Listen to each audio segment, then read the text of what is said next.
Boa noite, gente boa do Band News.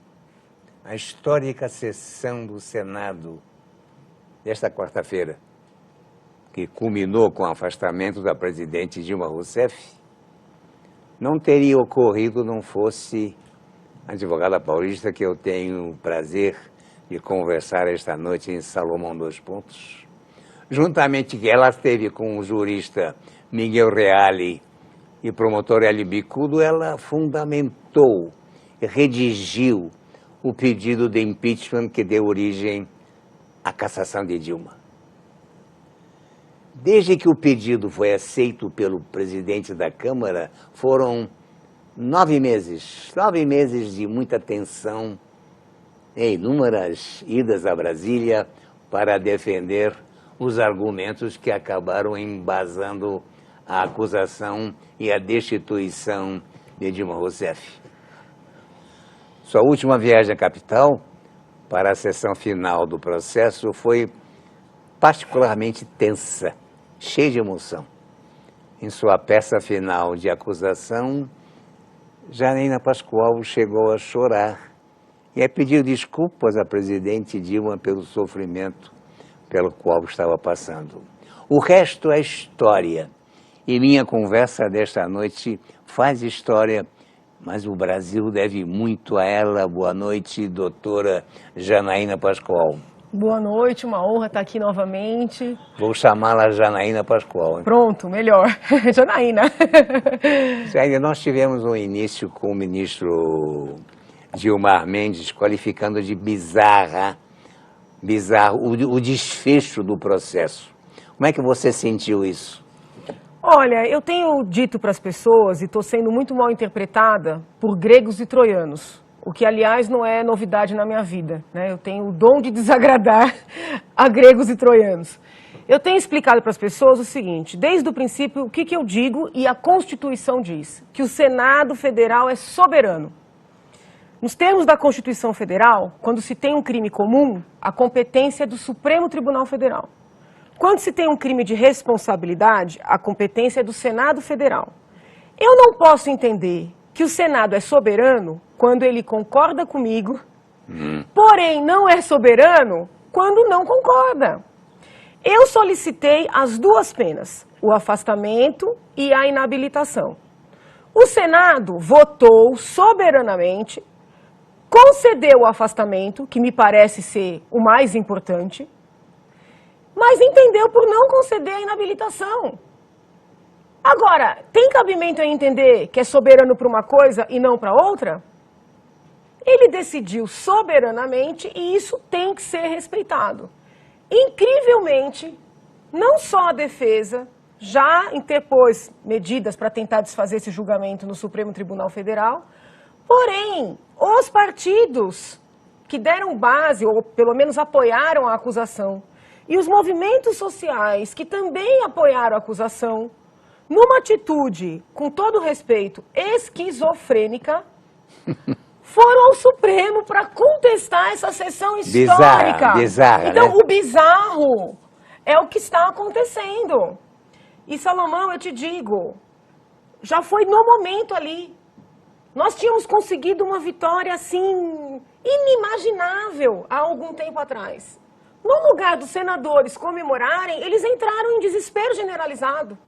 Imediatamente, nós vamos recorrer. Eu falei, recorrer do quê? O que nós queríamos, nós conseguimos, que era o reconhecimento da ocorrência dos crimes, o afastamento da presidente, para que nós possamos ter um pouco de estabilidade nesse país. Do que vocês vão recorrer? Eu amanheço agora, hoje, sendo chamada de golpista pelos petistas e de traidora pelos antipetistas, porque eu anunciei, coerentemente com o que eu venho dizendo desde o princípio, que não recorrerei da decisão. Aliás, eu não anunciei hoje, eu anunciei no dia, porque a hora que eu pus o pé para fora do plenário, os jornalistas correram, a senhora vai recorrer? Eu nem entendi a pergunta, eu falei, recorrer do quê? Eu ganhei? Não, a senhora não vai recorrer da segunda parte? Eu falei, não, o Senado decidiu, acabou.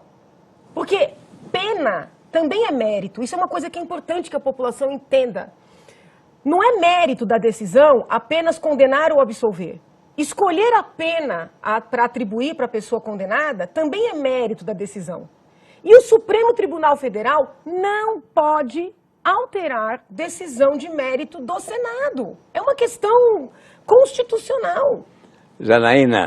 Se eu gritar muito, fala, porque eu falo alto. Não há dúvida. Sou uma moça fina. Infelizmente, eu não sou.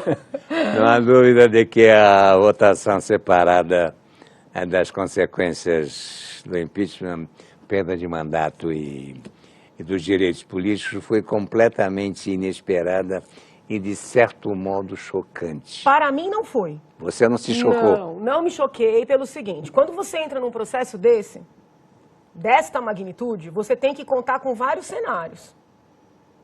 Então, eu contava, por exemplo, com a possibilidade, ainda que remota, da presidente renunciar, e aí teria toda uma discussão para saber se o processo seguiria ou não e em que termo seguiria. Eu contava com a possibilidade da defesa solicitar esse desmembramento, esse desdobramento, porque eu, se fosse a defensora, também solicitaria. Então, até porque, durante todo o processo, isso é importante de ser resgatado, foi feita uma analogia com o procedimento do júri, tá? Do processo do júri no âmbito criminal. E no processo do júri, os quesitos são todos desdobrados. Desdobrado significa detalhados. O processo do júri não admite um quesito único. Então, eu imaginei que a defesa faria essa solicitação, porque eu, se fosse defensora, teria feito. Então, aquele cenário já era esperado por mim, tá compreendendo? Porque Sim. Antes de eu entrar numa audiência, qualquer que seja ela, não precisa ser audiência, uma coisa grande como essa, eu sempre penso em todas as possibilidades e me preparo para todas elas, entendeu? Mas, Janaína, sabe o que me surpreende? É que todo mundo era voz corrente, dizendo que o ministro Ricardo Lewandowski estava muito bem na condução do processo, até referendar o pedido do PT. Veja, o que eu teria feito de diferente do que o ministro fez, tá? Eu teria, quando houve o pedido do desdobramento, eu teria...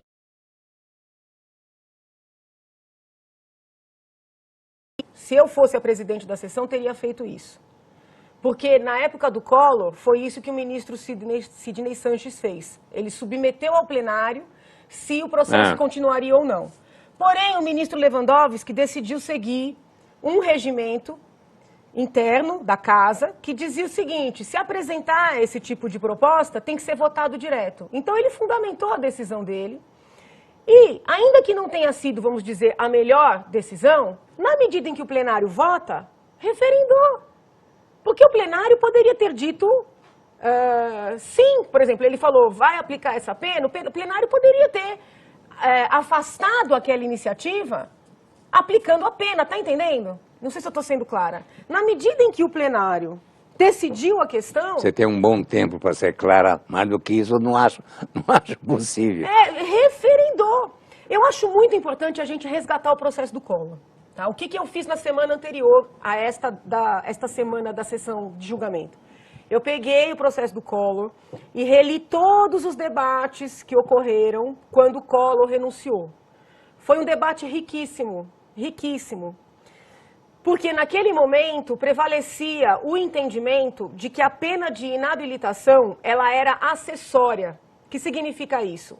Se a pessoa não tem mais mandato, não há que se falar na inabilitação, porque ela é uma pena acessória. Então, à época, os defensores de Fernando Collor sustentaram isso, inclusive com base no ministro Paulo Brossat, que é o livro mais respeitado nessa matéria, que é o livro que eu sigo, mas que não foi o livro adotado em vários momentos desse processo. Digo da Dilma. No caso do Collor também não. Os defensores do Collor disseram o seguinte, olha, como o presidente renunciou, ele não pode continuar sofrendo o processo para receber a pena de inabilitação. Porque a pena de inabilitação, ela é acessória. Essa era a argumentação da defesa. Os políticos da época entraram em desespero. Porque eles disseram assim, como é que a gente vai justificar para a nação que tudo isso aqui deu em nada? Que o homem renunciou e não sofreu nada. Isso está escrito, não estou inventando. Eis que vem alguém e diz o seguinte, não. Quando a Constituição diz perda do mandato e com inabilitação, ela não está tratando a inabilitação como uma pena acessória. Ela está tratando a inabilitação como uma pena principal. Sim. Isso significa que o Senado tem que falar sobre essa pena também. Agora, eu queria... E isso é importante porque, naquele momento Sim. em que eles aceitaram cindir o processo de Collor para continuar, para saber se aplicava a inabilitação ou não, eles consideraram que as penas eram independentes. Se eles consideraram que as penas eram independentes para Collor, me parece correto considerar essas penas independentes para Dilma também. Então, essa decisão que vem sendo tratada também como uma coisa Sim. absurda, não me parece tão absurda assim quando se olha o precedente do Collor. Mas, ô Janina Pascoal, eu fico preocupado, e você também, do recurso do PT, por exemplo, junto ao Supremo, se ele for bem sucedido. O que acontece? Olha, sob o ponto de vista jurídico, não tem por onde esse recurso, esse mandado de segurança do pessoal do PT, ser bem sucedido. Não tem por onde. Por que eu digo isso? Porque, sob o ponto de vista das formalidades do processo, não há o que se questionar. Não há o que se questionar. Eles tiveram o direito de ouvir mais testemunhas do que a lei prevê. Eles tiveram o direito de substituir testemunhas quando não havia previsão. Eles tiveram mais prazo. A rigor, até esse desdobramento do quesito é prova de que a defesa teve um tratamento prestigiado, privilegiado, até o último instante. Do que eles vão reclamar em termos de nulidades? Não existe. Não existe, até porque o rito foi dado pelo Supremo, foi o presidente do Supremo que conduziu, não existe. Sob o ponto de vista do mérito, não só eu estou convicta de que o mérito está correto e que a condenação era devida, mas, além disso, o Supremo não tem o poder de se meter no mérito, traduzindo em miúdos, não tem o poder, porque a palavra final é do Senado Federal, que é soberano. Então, não tem como esse recurso da defesa prosperar. Pela nossa Constituição Federal, não tem. Eu fico imaginando qual seria o resultado disso. Onde é que...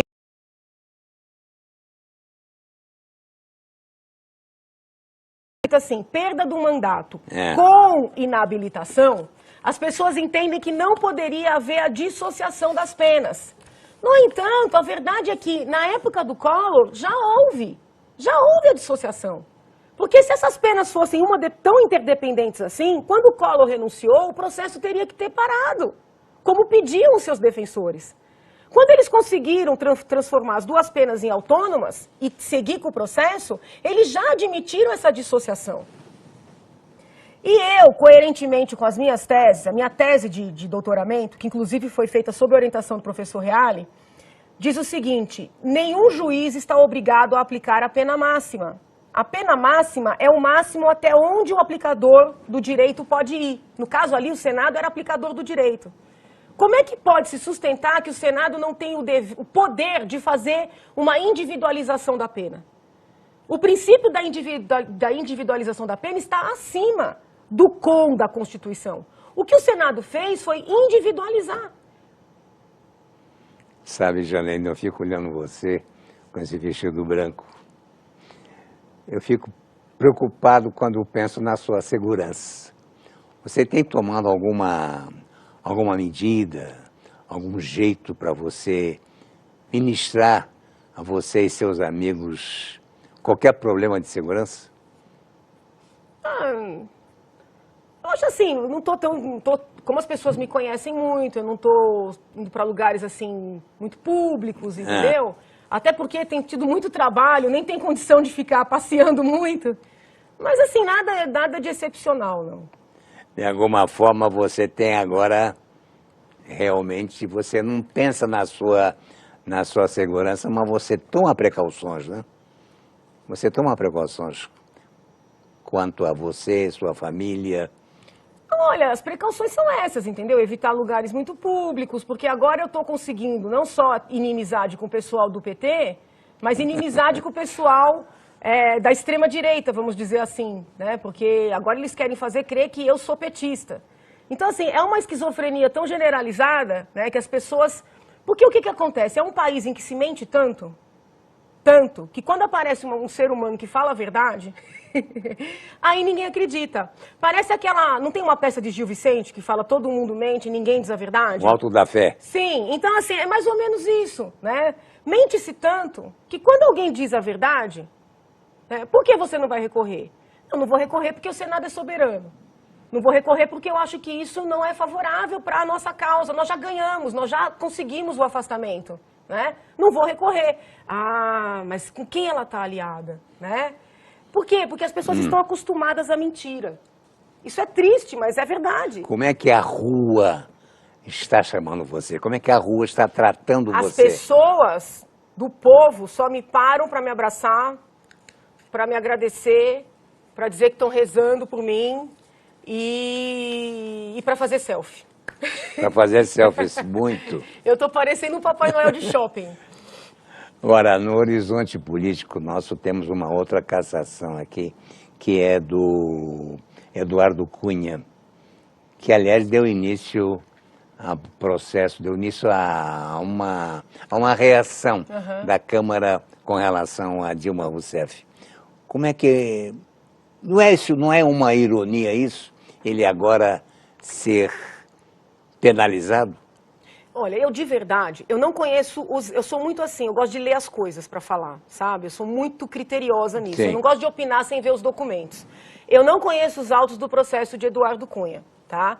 Porém, eu não consigo ver, de uma maneira assim tão linear, como se tem alardeado, que a decisão no caso de Dilma possa ser utilizada no caso de Cunha.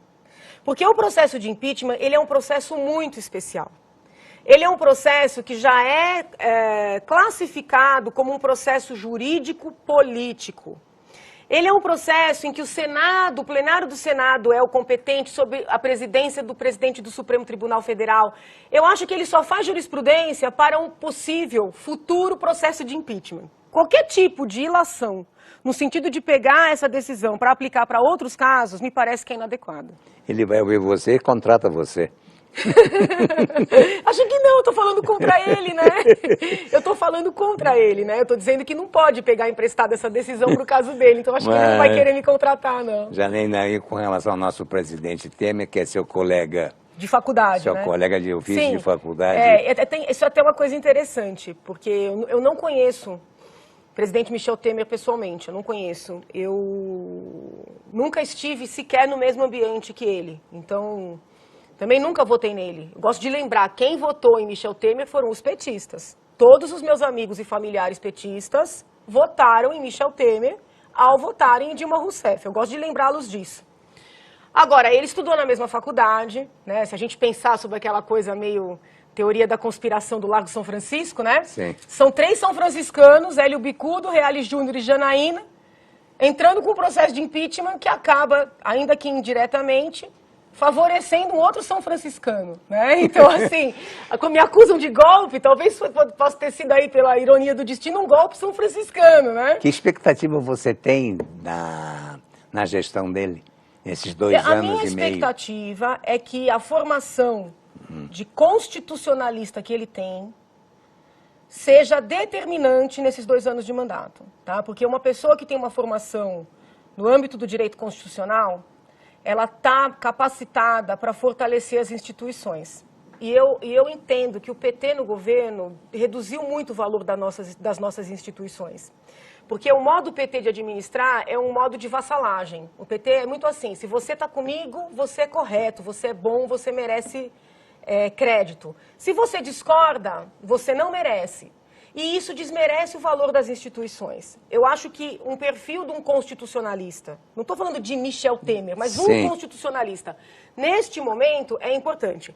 Eu não sei se ele terá força para fazer tudo o que é necessário, né? Eu percebo, tudo bem que isso pode ter a maleabilidade, tem o lado bom da pessoa ouvir, mas muita maleabilidade também pode fazer com que a pessoa não faça nada do que precisa ser feito.